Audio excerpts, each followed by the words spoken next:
के का बात तैयारी, घाटी पर धमाका कैसे होई अब की बारी। ए जी बोली ना, बोलिए बलम जी छठ के का बात तैयारी, घाटी पर धमाका कैसे होई अब की बारी।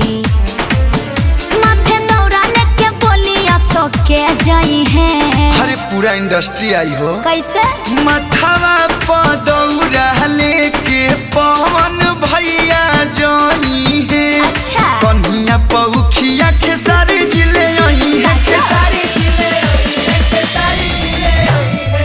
आया छपारा के घाट जगमगाई है जी, घाट जगमगाई है। अरे बहुत अच्छा लगी जी।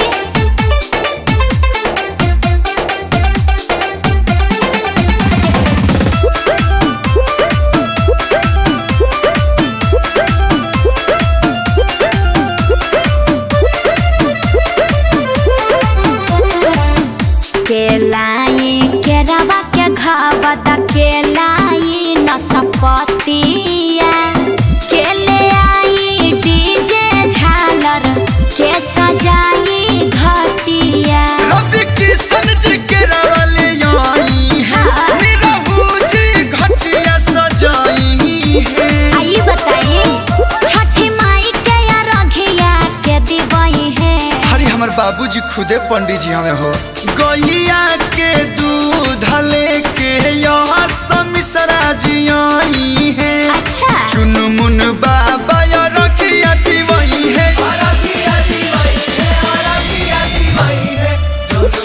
गाजीपुर के घाट जगमगाई है जी, घाट जगमगाई है।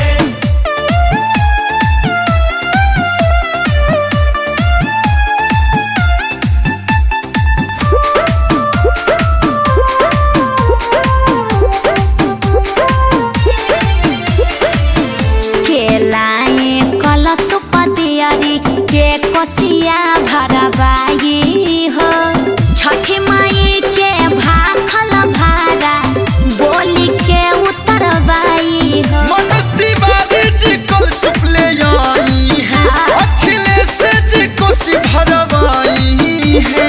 आए कश्यप जी का? छठी मैया के गीत बोली के गई है। बगल में छोरा गाँव भटी ढोरा श्यामाया कहसियापन डीजे बजाई। हाँ तो होई गर्दनो कलुआ अंतराज गीतिया सुनाई।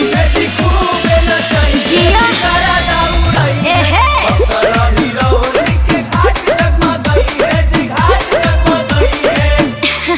तब तो बड़ा निक लागी जी।